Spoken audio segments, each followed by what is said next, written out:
సుగాలి ప్రీతి.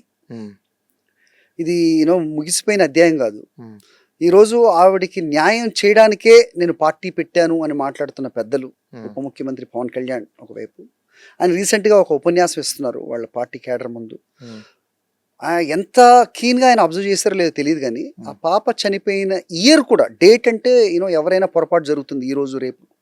ఆయన ఆ పాప ఏ సంవత్సరం చనిపోయింది అనేది కూడా సరిగ్గా చెప్పలేదు. 2017. బట్ ఈ సెయింగ్ 2018. ఉమ్, 2018లో ఇన్సిడెంట్ అయిన తర్వాత దానికి సంబంధించిన ఎవిడెన్సెస్ ఇవన్నీ కూడా పోలీసులు కోర్టుకి సమర్పించిన తర్వాత 2019లో పవర్లోకి వచ్చిన వైఎస్ఆర్సీపీ 2019 to 2024 ఆ ఎవిడెన్సెస్ అన్నింటినీ మాయం చేసేసిందంట.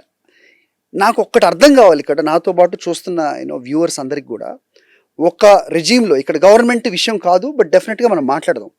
2017లో జరిగిన ఒక ఇన్సిడెంట్, 2018లో ఎవిడెన్సెస్ అన్ని కోర్టుకు సమర్పించారు, ఇంక్లూడింగ్ ఛార్జ్ షీట్. దాంట్లో ఎవరు ఏంటి, ఆ పాపకి జరిగిన అన్యాయం ఏంటి, ఎలా చనిపోయింది, గొంతు నులిమి చంపక ముందు ఆ అమ్మాయికి ఏం జరిగింది, ఆమె స్టమక్లో ఉన్న రిమైన్స్ అవ్వచ్చు, ఇవన్నీ కూడా అన్ని ఎవిడెన్స్ అన్ని కోర్టుకి ఇచ్చారు. ఇప్పుడు 2019లో ఒక పార్టీ అధికారంలోకి వచ్చిన తర్వాత 19-24 మధ్య కోర్టు గోడలు దూకి, లేకపోతే ఆ ఫైల్ ఎక్కడ పెడతారో అక్కడికి వెళ్ళి వాటిని కాల్ చేయడం, వాటిని మాయం చేయడం, ఇక్కడ కొన్ని అయినాయిలేండి తెలంగాణలో, అలా ఏమన్నా జరిగిందా? ఎలా మాట్లాడతారు పవన్ కళ్యాణ్ అనే క్వశ్చన్ చాలా మందికి వస్తుంది. ఎదురు కూర్చున్న వాళ్ళకి కూడా మరి ఆ క్వశ్చన్ వచ్చిందో లేదో నాకు తెలియదు. ఆయన మాట్లాడుతున్నది ఎవరు వింటారు ఎవరు వినరు అని ఆయన అనుకుంటారో లేదో నాకు తెలియదు. అండ్ నేను ఇంతకుముందు చెప్పినట్టు జనాలకి మెమరీ తక్కువ ఉంటుందని అనుకుంటారో లేదో తెలియదు. చంద్రబాబు నాయుడు గారు అలా అనుకుంటారు కాబట్టి ఈయన కూడా అదే ఫాలో అవుతున్నారో తెలియదు. But what is happening? Sir, one thing I will tell you, society ఈరోజు ఎలాంటి సొసైటీ అయిపోయిందంటే కాన్స్పిరసీ ఆఫ్ పాలిటిక్స్ ఎక్కువ అయిపోయాయి. అంటే ఇష్యూ బేస్డ్ కాన్స్పిరసీ అయిపోయింది. ఎందుకు ఇష్యూ బేస్డ్ కాన్స్పిరసీ అయిపోయింది అని నేను చెప్తున్నానంటే, పవన్ కళ్యాణ్ లాంటి పొలిటీషియన్స్ని పాలిటిక్స్లో నుంచి ఎరాడికేట్ చేయకపోతే this is very dangerous to the society, democracy. He is a first person who damaging of non-strengthening of the democracy. Maybe ఒక సభలో ఆయన చెప్పారు, I came for only a strengthening of the democracy, strengthening for civil society అని అన్నారు. No, you are a destroyer of the civil society, you are a destroyer of democracy. Why? I will tell you. ఇప్పుడు సుగాలి ప్రీతి case తీసుకున్నాం అంటే కొన్ని internal things నేను open up చేయను, ఎందుకంటే ఆ కేసు ఫస్ట్ నుంచి కూడా what is happening, what happen అనేది నేను నా ఒపీనియన్స్ ఏం జరిగాయి ఏంటి అంటే, ఫస్ట్ నా కలీగ్ అంటే ఎవ్రీబడి నోస్, నేను దాని గురించి ఓపెన్ చెప్పాను. ఆ కేసు మా దగ్గరకు వచ్చినప్పుడు మేము అబ్జర్వేషన్స్ చూసి చెప్పచ్చు కదా అంటే ఇప్పుడు అంత టర్మ్స్ మనకు లేనప్పుడు ఎందుకు పేర్లు అని చెప్పేసి అంతకుమించి ఏం లేదు. సో ఆ టైంలోనే ఇనిషియల్ టైంలోనే ఆ ఫొటోస్ అవన్నీ నేను పర్సూ చేసినప్పుడు, దెన్ అవి చూసి ఇది చేసినప్పుడు we decided what is happen. Then materialise అన్ని మేము పర్సూ చేసి చూసినప్పుడు, ఇప్పుడు మీరు అన్నట్టు ఛార్జ్ షీట్ కావచ్చు, బెయిల్స్ కావచ్చు, ఇంకోటి ఇవన్నీ కూడా సుగాలి ప్రీతికి సంబంధించిన కేసులో మెటీరియల్ అనేది అలానే ఉంది, ఏమి ఎక్కడికి చెక్కు చెదరలా. పవన్ కళ్యాణ్కి ఇచ్చే టైంలో కూడా అదే మెటీరియలే వాళ్ళ మమ్మీ ఇచ్చింది, సుగాలి ప్రీతి వాళ్ళ మమ్మీ. రైట్. ఆ మెటీరియల్ ఇప్పుడు కూడా సేమ్ మెటీరియల్, ఆయనకి ఏ మెటీరియల్ అయితే ఇచ్చిందో అదే మెటీరియల్ ఇక్కడ ఉంది, మళ్ళీ ఏం చేంజ్ అవ్వలేదు.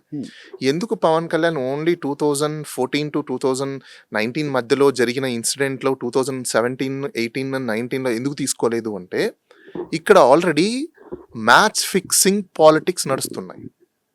వాట్ ఈస్ దట్ అనేది నేను చెప్తాను. ఇది కాదు అని ఎవరైనా వస్తే నా దగ్గరకు వస్తే నేను కూర్చోపెట్టి సో కాల్డ్ పర్సన్స్ ఎవరైతే ఉంటారో మెయిన్ పర్సన్ రమ్మని చెప్పండి, ఓపెన్ డిబేట్ పెట్టమని చెప్పండి, నేను ప్రూవ్ చేస్తాను. ఎందుకంటే వీళ్ళు 2014లో కూటమిలా ఫామ్ అయ్యి ఓట్లు కన్సాలిడేషన్ చేసుకోవాలని చెప్పేసి అని కూటమి అని ఫామ్ అయిన తర్వాత గవర్నమెంట్ వచ్చేసింది. ఓట్స్ అన్ని కన్సాలిడేట్ అయ్యి గెలిచేశారు. గెలిచిన తర్వాత 2-2.5 సంవత్సరాలు అయిపోయిన తర్వాత ఆల్వేస్గా యాంటీ ఇన్కంబెన్సీ ఎంత జనరేట్ అయిందని తెలిసిపోతుంది. ఎందుకంటే వీళ్ళకి ఇంటెలిజెన్సీ రిపోర్ట్స్ ఉంటాయి, వాళ్ళ పొలిటికల్ క్యాడర్ ఉంటుంది. దీనివల్ల యాంటీ ఇన్కంబెన్సీ ఎంత జనరేట్ అయిందని అర్థమైపోతుంది. ఈ యాంటీ ఇన్కంబెన్సీ జనరేట్ అయిపోయిన దాన్ని ఓట్స్ని స్ప్లిట్ ఎలా చేయాలి అనే ఒక కాన్స్పిరసీ థియరీలో వీళ్ళు ఏం చేశారంటే కూటమిస్ డిస్ట్రిబ్యూటెడ్. మీరు పాలిటిక్స్ మాట్లాడుతున్నారు. No, it's very important subject అండి, నేను అక్కడికి వస్తున్నా. ఇదంతా కాన్స్పిరసీ థియరీ, దీంట్లో ఉన్నదే. ఈ డిస్ట్రాయ్ ఎప్పుడైతే అయిపోయిందో వీళ్ళు ఇండిపెండెంట్ గా పోటీ చేస్తే గెలుస్తారేమో అనే ఒక అజంప్షన్ లో ఉన్నప్పుడు గెలవలేదు. దెన్ అప్పుడు ఏం చేయాలి? ఓడిపోయినప్పుడు ఇష్యూస్ ఏమేమి ఉన్నాయి, సోషల్ సొసైటీలో జరిగిన ఇష్యూస్ ఏమేమి ఉన్నాయి, ఆ ఇష్యూస్ ని పిక్ చేసుకుంటారు. For what? Not for the interest of that victim, or do justice for the victim కాదు. ఇష్యూస్ దేనికోసం అంటే వీళ్ళకి ఒక కాజ్ కావాలి to go in to the people, అస్తిత్వం, go into the public, raise some voice. That incidents has happened long back, but today you are going to raise in the sense that means you are a conspire already. You are already conspire. Okay. So ఆ ఇష్యూని take up చేసి 2019 and 2024 regime లో దీన్ని highlight చేసుకుంటూ వచ్చారు. ఎందుకు అంటే ఇది ఒక పెద్ద పబ్లిక్ ఇష్యూని చేయాలి అన్న కాన్స్పిరసీలో ఆయన దాన్ని ఓ రేంజ్ ప్రొపగండా తీసుకొచ్చారు. Basic fundamental thing that everybody in the state who ever knows about this case don't they know like when this has occurred, ఎప్పుడు ఇది జరిగింది, వీళ్ళు ఎప్పుడు And he also knows that Pawan Kalyan also knows that ఇతను ఎవరు ఏంటి ఆయన మాట్లాడారు చాలా స్పీచెస్ లో, వాళ్ళు ఎవరికి బిలాంగింగ్ అని చెప్పారు, స్కూల్ పేరు చెప్పారు, పర్సన్స్ పేర్లు చెప్పారు, ఈయన కదా చెప్పారు. ఇప్పుడు ఇది ఇన్వెస్టిగేషన్ జరుగుతుంది, ఇంకా ఇది ముగిసిపోలేదు case, this is not close case. ఈ టైంలో ఒక స్టేట్ లో ముఖ్యమంత్రి తర్వాత ఉప ముఖ్యమంత్రి పెద్ద కదా, ఇలాంటి వ్యక్తి ఇన్వెస్టిగేషన్ జరుగుతున్నప్పుడు పత్రికా ముఖంగా మీడియా ముఖంగా అంతమంది ముందు ఎవిడెన్సెస్ లేవు అని చెబితే ఆ తర్వాత ఇన్వెస్టిగేట్ చేస్తున్న ఆఫీసర్స్ ఏదన్నా ఉంది అంటే ఆయనకి అగేన్స్ట్ గా చెప్పినట్టే కదా, అంత ధైర్యం చేస్తారా? అసలు ఈయన చెప్పిన స్టేట్మెంట్ కి వాళ్ళ మమ్మీ ఇమీడియట్లీ ఆయన మీద ఒక అప్లికేషన్ ఫైల్ చేయాలి. ఎందుకంటే కన్క్లూజివ్ కోర్టు కన్క్లూజివ్ చేయకుండా ఈయన కన్క్లూజన్ ఇచ్చేయడం it's nothing but compromise of the case. Right. So that means already this case is already decided by A people. yes అంటే ఇక్కడ రేపు అది అక్విటల్ అయిపోయినా కూడా ఆశ్చర్యపోయినక్కర్లేదు మనం. ఎందుకు అంటే root is prepared yes for the compromise of the matter. So ఆ బేసస్ మీద ఇతను already collusion with the accusers అని చెప్పేసి అని ఆవిడ అప్లికేషన్ ఫైల్ చేయాలి.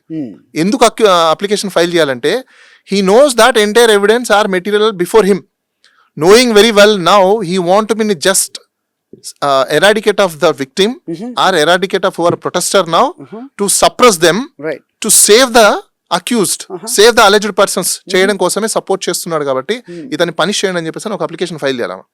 ఎందుకు అప్లికేషన్ ఫైల్ చేయాలంటే you should not come and speak this open forum లో నువ్వు ఇలా డిక్లేర్ చేసేస్తే నేను అదే అంటాను, it effects to the prosecution. of course Psychologically, anthropologically and material factually, it reflects our impression or may create a prejudice. Yes, an influence it's may create a prejudice minds. True. So prejudice minds ayipindante that prosecutions may go on adverse.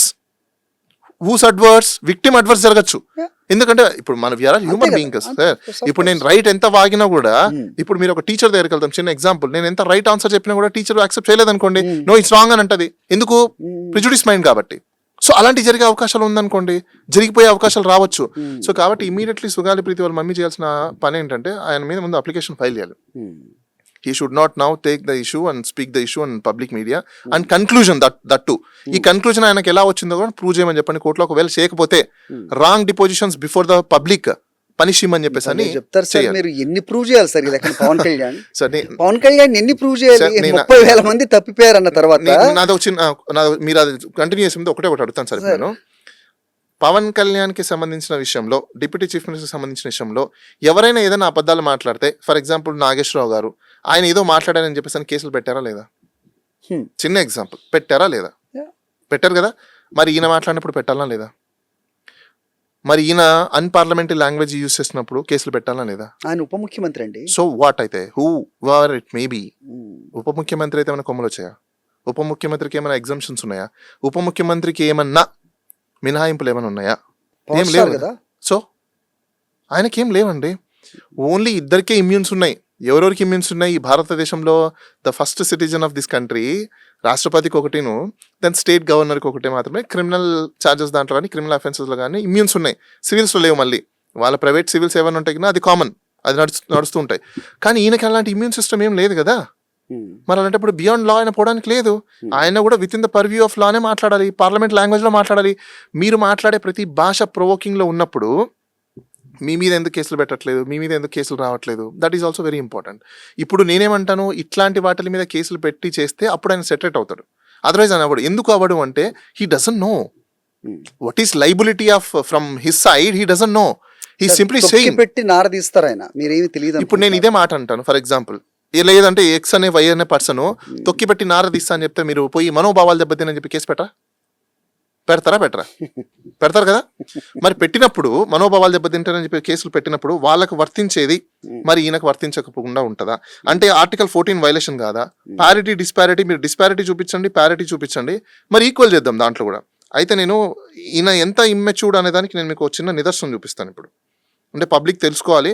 Maybe ఎవరైనా విఘ్నులు ఉంటే ఆ కమ్యూనిటీకి సంబంధించిన వాళ్ళు they may raise the complaint before commission. చూడండి, ఒక recent జరిగింది. False ST atrocity case ఉన్న సింపుల్ సివిల్ కేసు, దారి ఇవ్వలేదు, గొడవ జరుగుతుంది, అంతేగాని దానికి ఒక ఫాల్స్ ఎస్టీ అట్రాసిటీ కేసు పెట్టినా తప్పవుతుంది. దీనికి మీరు బాధితులు కాకండి. రియల్ ఎస్టీ అట్రాసిటీ యాక్ట్ ఎంత బలంగా పెట్టాలో ఫాల్స్ ఎస్టీ అట్రాసిటీ యాక్ట్ కూడా మీరు అంతే బలంగా మీరు నిలువరించాలి, తప్పదు. సో ఇప్పుడు ఈయన ఏం చేస్తున్నాడు? ప్రొవోక్ చేస్తున్నాడు. మీరు అనొచ్చు ఎలా ప్రొవోక్ అంటే ఆయన ఏదో అవేర్నెస్ ఇస్తున్నాడు కదా అని. నిలువరించాలంటున్నారు. నిన్న ప్రొవోక్ చేస్తున్నాడు. ఇక్కడ ఒక డౌన్ ట్రెండ్ లో ఉన్న సొసైటీని, అట్రాసిటీకి గురైన సొసైటీని, హైయెస్ట్ ఇన్స్టిట్యూషన్ పార్లమెంట్ డిజైన్ చేసిన ఒక యాక్ట్ని హీస్ ఇన్సల్టింగ్. అండ్ కాన్స్టిట్యూషన్ బాడీగా ఉన్న ఒక ఎస్సీ కమిషన్ యొక్క యాక్ట్ని కూడా హీస్ ఇన్సల్టింగ్. ఎందుకో నేను మీకు చెప్తాను. ఇప్పుడు ఆయన మాటల్లోనే మనం ఏమి విన్నాం? ఒక సివిల్ డిస్ప్యూట్ దారి ఇవ్వలేదు అని చెప్పేసి అని అట్రాసిటీ కేసు పెడతారన్నారు. అవునా? ఆయనకు తెలియని విషయం ఏంటంటే ఒక ఎస్సీ ఎస్టీలకి సంబంధించిన పర్సన్స్ని మీరు పాత్వే ఇవ్వకపోవడం కూడా offence under the SC ST act కదా. అడ్మిటల్లీ ఫ్యాక్ట్ ఆయన ఏం చెప్పాడు ఇక్కడ? He revealed that there is a fact. ఏంటి? దారి ఇవ్వలేదు అని చెప్పేది. when you doesn't know whether it is a civil case, whatever it may be, even civil case assume a moment, కానీ దారి ఇవ్వట్లేదు అనేది అక్కడ ఇష్యూ ఉందా? ఎవరికి అగెనిస్ట్ ఉంది అది? ఒక ఎస్సీ ఎస్టీ కమ్యూనిటీకి సంబంధించిన పర్సన్కి అగెనిస్ట్ ఉంది. అవునా? మరి ఇంకా వాళ్ళు ఆ community SC ST atrocity case పెట్టకుండా ఉంటే దాన్ని ఫాల్స్ కేసు అని నువ్వు ఎలా అంటావు? ఫాల్స్ కేసులు పెడుతున్నారని చెప్పి ఎలా డిక్లేర్ చేస్తున్నావు? అంటే ఇక్కడ ఏం చేస్తున్నావు? ఒక కమ్యూనిటీని ఐడియాలజికల్గా ఒక ఐడెంటిటీ బేస్ మీద డిస్ట్రాయ్ చేయడానికి క్రియేట్ చేసుకున్న ఒక కాన్స్పైర్ సిస్టమాటిక్ స్పీచ్ అంటా నేను అది. వై? బికాస్ నువ్వే ఇష్యూ ఉందని చెప్తున్నావు, నోయింగ్ వెరీ వెల్. ఈవెన్ గూగుల్లో కొట్టండి, ఎవరికైనా వచ్చేస్తుంది.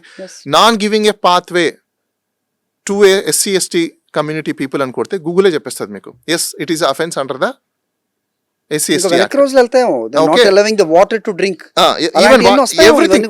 ప్రాపర్టీ కానీ, ఆపర్చునిటీస్ కానీ, ఫైనాన్షియల్స్ కానీ, పాత్వేస్ కానీ, రిసోర్సెస్ కానీ, everything, even politics, non giving opportunity inter politics also becomes under the atrocity. ఎక్కడొచ్చింది సార్ అది? మీకెందుకు రా, మీరు ఎస్సీ ఎస్టీ వాళ్ళు, మీకెందుకు రాజకీయాలు? మేం చేస్తాం అది, మేము చౌదరీస్, మేము కమ్మాన్న నాయకులు ఇంకా బయటే తిరుగుతుంటే సార్. ఇప్పుడు ఎవరు దాని మీద యాక్షన్ తీసుకున్నారా లేదా నాకు తెలియదు సార్ కంప్లైంట్ కి. అయితే పవన్ కళ్యాణ్ గారికి తెలియకపోయిన ఇప్పుడు నేను ఎందుకు చెప్పానంటే ఇది ఆయన అఫెన్స్ కాదు, ఫాల్స్ కేసులు పెడుతున్నారు, మీరు నిర్వహించండి అంటే అర్థం ఏంటి? ఇప్పుడు ఈ ఫార్వర్డ్ కమ్యూనిటీ వాళ్ళు ఈ రోజు అందరూ ఆ కాలనీలో, సపోజ్ ఇప్పుడు ఒక ఫార్వర్డ్ కమ్యూనిటీ కాలనీస్ ఉన్నాయి సార్, ఈయన చెప్పాడని ఈ వీడియోలు చూసి అక్కడ ఎవరో పాపం ఒక 5 మందో 6 మందో ఫ్యామిలీస్ బతుకుతున్నారు అనుకోండి, వాళ్ళని అక్కడ రోడ్డు మీద పోనీయకుండా చేయకుండా స్టార్ట్ అయితే, ఇష్యూ స్టార్ట్ అయితే, who will take the responsibility? My question. ఎందుకంటున్నానంటే ఒక డిప్యూటీ చీఫ్ మినిస్టర్ ఇలా చెప్పాడు కదా, ఇంకా మనకేంటి అని చెప్పేసి అని సైకలాజికల్గా, ఆంథ్రపాలజికల్గా వాళ్ళు డిసైడ్ అయిపోతారు. డిసైడ్ అయిపోయేసి ఇప్పుడు మేనరిజం సార్, పవన్ కళ్యాణ్ చేసిన సినిమాలను చూసి అందరూ మేనరిజమ్స్ ఇలా చేస్తారు. ఇలా ఎలా ఎవరు చేశారు? ఎలా వచ్చింది? You did something movie, they learn, right? ఇప్పుడు ఇది కూడా సేమ్ అంతే. నేనేమంటానంటే ఈయన చెప్పిన ఈ వాక్యాలని, ఈ పదాలను తీసుకొని అక్కడ ఎస్పీలు ఉన్నారు, తర్వాత కలెక్టర్స్ ఉన్నారు, అందరి సమక్షంలో అన్నింది అఫెన్స్ కాలేదు అని పబ్లిక్కి తెలిసిపోయింది అనుకోండి, ఓసీ కమ్యూనిటీ, రేపు ప్రతి ఒక్క కమ్యూనిటీ, బిలో కమ్యూనిటీ, పావర్టీ లైన్లో ఉన్న కమ్యూనిటీ, అట్రాసిటీకి గురవుతున్న కమ్యూనిటీ, ప్రతి ఒక్కరి మీద దాడులు జరుగుతాయి. ఈ దాడులు జరిగినప్పుడు ఎవరు లూజర్ అవుతున్నారు? Who is a provoker, who is a better? This person is a better కదా. ఈయనకి ఇంకో ఫ్యాక్ట్ చెప్తాను, అది అఫెన్స్ కాదన్నాడు కదా. అఫెన్స్ అనేది నేను ఇక్కడ ప్రూవ్ చేస్తాను. ఇంకొక రీసెంట్ గా అంతకు ముందు జరిగింది. అమలాపురంలో కుల వివక్ష పైన కేంద్ర ఎస్సీ కమిషన్ స్పందించింది. ఇక 10 సంవత్సరాలుగా తాళ్ల పల్లేశ్వరరావు కుటుంబం ఎదుర్కొన్న సమస్యల్ని ఈ బృందానికి కుటుంబ సభ్యులు తెలిపారు.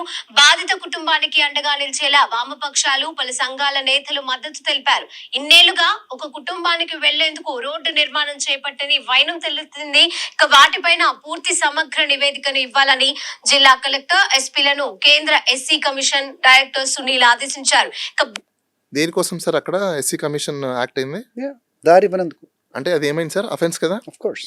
ఇప్పుడు అది అఫెన్స్ కాదు అని చెప్పేసి ఒక డిప్యూటీ చీఫ్ మినిస్టర్ డిక్లేర్ చేసేస్తే పబ్లిక్లో, ఆ పబ్లిక్ ఏం ఆలోచించాలి, ఎలాంటి మైండ్ సెట్స్కి రావాలి మీరే చెప్పండి. ఇప్పుడు ఇలాంటి ఇమ్మెచ్యూర్డ్ డిప్యూటీ చీఫ్ మినిస్టర్లు మనం సొసైటీలో పెట్టుకొని, మన స్టేట్లో పెట్టుకొని, right rule of law discharge అవుతుందంటే మనం బిలీవ్ చేయడానికి ఉందా? అది ఎవరో సామాన్యులు చెప్తే ఓకే, కానీ మీరంటే ఎలా sir? You have to have some mechanism or some solution. That's what అండి. Now definitely or suo motu or by an complaint, SC commission has to act. Right. ఎందుకంటే this is leads to be create a more violence towards of the Dalits Downtrodden. as well as the atrocity people who are suffering. Right. Already issues జరుగుతున్నాయి. Right. ఇప్పుడు నీ speeches తీసుకొని నువ్వు you're become better. ఇప్పుడు చాలా మంది అంటున్నారు, ఇక్కడ చూసారా, మన రీసెంట్గా నేను ఒక వీడియో ఎక్కడ చూశాను, జగన్మోహన్ రెడ్డి గారు వెళ్ళారు కాబట్టి ఇప్పుడు పోలీసు వాళ్ళ మీద కూడా దాడి జరిగిపోతుంది, రౌడీ షీటర్లు మూకలు ఎక్కువ అయిపోయారని చెప్పేసి ఒక వీడియోలో ఎక్కడ చూశాను నేను. అంటే ఆయన వెళ్ళి ఒక బాధితుడిని పరామర్శించి ఎఫ్ఐఆర్ కట్టినంత మాత్రాన రౌడీ షీటర్ని చేయమని చెప్పాను. ఏమని చెప్పాడా? లేదు కదా. సిస్టమ్ యొక్క ఫెయిల్యూర్ అని చెప్పాడు. ఇక్కడ ఈయన ఏం చెప్తున్నాడు, డైరెక్ట్లీ అటాక్ చేస్తున్నాడు. రైట్. ఒక యాక్ట్ని, కమ్యూనిటీని, యాక్ట్ యొక్క ఆబ్జెక్ట్ని, ఇంటెన్స్ ఆఫ్ యాక్ట్ని డైరెక్ట్గా డిస్ట్రాయ్ చేయడం కోసం. This is a systematic ideological destroying of the community. ఇదంతా తెలిసే చేస్తున్నారా? తెలియక చేస్తున్నారా? తెలిసే అండి. తెలియకుండా ఎలా? ఆయన ఏం చెప్పాడు ఇప్పుడు, ఆయన మాటలోనే ఏం చెప్పాడు, దారి ఇవ్వట్లేదు, దెర్ ఈస్ అ డిస్ప్యూట్. దారి ఇవ్వట్లేదు అనే డిస్ప్యూట్ ఉన్నప్పుడు ఏ పక్కనున్న ఆఫీసర్లు ఎవరు మీకు చెప్పలేదా? స్పీచ్ రాసి ఇచ్చిందే కదా అది. ఆ ఇష్యూ ఇప్పుడు మీరు వచ్చినప్పుడు ఆఫీసులకి ఇదేదో ఇష్యూ అంట అని చెప్తే ఖచ్చితంగా వాళ్ళు చెప్పింటారు కదా. ఎస్సీ ఎస్టీ పీపుల్ అయినప్పుడు బేసిక్ ఫండమెంటల్ ఎవరికైనా తెలుసు, ఎస్సీ ఎస్టీలకి దారి ఇవ్వకపోవడం కూడా ఇట్స్ అఫెన్స్ అని చెప్పేసి, అవునా? మరి ఈ మాత్రం కూడా మీకు తెలియనప్పుడు మరి మీరు ఎందుకు డిప్యూటీ చీఫ్ మినిస్టర్గా? Simple question sir. ఇప్పుడు మీరు ఇదే ఒమిషన్ చేసినప్పుడు రేపు ఇంకా ఎన్ని పెద్ద పెద్ద ఒమిషన్ చేస్తున్నారు ఎవరికి తెలుసండి. Right sir. పర్యావరణ పరిరక్షణ చేయట్లా, తాగడానికి నీళ్లు లేవు. మళ్ళీ అగైన్ ఐఎమ్ క్లైమింగ్. ఎందుకు లేవు అంటే డబ్బులు పెట్టి కొనుక్కోవాల్సిన పరిస్థితులు ఇంతవరకు దిగజారిపోయినప్పుడు మీరు ఏం చేశారు? వాటర్ని ఏం సేవ్ చేశారు? పొల్యూషన్ కంట్రోల్ ఎంత చేశారు? ఎన్విరాన్మెంట్ ప్రొటెక్షన్ ఎంత చేశారు? ఎక్కడ ఉన్నాయి? జీరో. సో ఫస్ట్ వాటిని మీరు తాట తీయకుండా, వాటిని మీరు తోలు తీయకుండా, సేవ్ చేయకుండా, జనాల్ని ఎవరో తాట తీస్తాను తోలు తీస్తాను అని తర్వాత చూస్తానంటే ఆయన డైరెక్ట్లీ ఏం చెప్తున్నాడు, రేపు నేను ఓడిపోతే సమాజంలో వచ్చి లా అండ్ ఆర్డర్ డిస్టర్బెన్స్ చేస్తానని ఇండైరెక్ట్లీ చెప్తున్నాడు. మరి కాదా? నేను తాట తీస్తా మరి అంతే కదండి. వాట్ ఈస్ నాకే మీరు చెప్పండి సార్, నాకు తెలియదు. ఇప్పుడు సరే నేను రాకపోతే ఒకవేళ మీ గవర్నమెంట్ వస్తే తాట తీస్తాను మీ సంఘం అంటే ఏం చెప్పాలనుకుంటున్నావు? తాట తీయడం అంటే ఏంటి? What is the mean of it చెప్పండి నాకు. చర్మం అలవాడేనా అంటే నా చర్మం ఉండడం అఫెన్స్ కాదా? తాట తీయడం అనేది అఫెన్స్ కాదా? దెన్ పార్లమెంట్ లాంగ్వేజ్ యూజ్ చేయాల్సిన మీరే హైయెస్ట్ పొజిషన్లో కూర్చొని మీరు ఇలాంటి అఫెన్స్లు చేసుకుంటూ పోయినప్పుడు కామన్ మ్యాన్ కూడా దాన్ని ఫాలో అయిపోతాడు. ఈరోజు సొసైటీ ఎందుకు ఇలా డిస్ట్రాయ్ అయిపోయిందంటే because of the politicians who are acting like that. మీరు అలా యాక్ట్ చేస్తున్నారు కాబట్టి సొసైటీ అలా అయిపోయింది. ఏమంటున్నారు, వాళ్ళే చేసినప్పుడు మేమెంత, పొలిటీషియన్స్ చేసినప్పుడు మేమెంత, వాళ్ళే పెద్ద పెద్ద స్కాములు చేసినప్పుడు మేమెంత అనే పాయింట్కి వచ్చేసారు. ఈరోజు లాండర్ ఈ విధంగా అన్కంట్రోల్ సిచ్యువేషన్లకు ఎందుకు వెళ్ళిపోయిందంటే because of provoking by the deputy chief minister. Again I'm telling, every speech మీరు ఏదైనా తీసుకోండి, it's provoking nature. Constructive creative nature అయితే ఎక్కడ కనిపించట్లేదు. Right sir. సో మొత్తానికి ప్రజలైతే డెఫినెట్ గా విఘ్నులు, వాళ్ళు అనుకున్నంత అమాయకులైతే కాదు. అది వాళ్ళకి తెలియాల్సిన సమయం వస్తుంది. వచ్చినప్పుడు వాళ్ళు ఖచ్చితంగా ఓటుతో వాళ్ళు ఆన్సర్ చేస్తారు కాబట్టి. So I hope and in wish they will observe everything like the contemporary politics what is happening in the state today. Thank you Bala గారు. సో మళ్ళీ మరో సబ్జెక్ట్స్ ఎప్పుడు ఉంటాయి కాబట్టి will meet again. Thank you. చాలా అంశాలు తెలియనివి వ్యూవర్స్ కూడా మాకు కూడా చెప్పినందుకు ధన్యవాదాలు. Thank you for watching.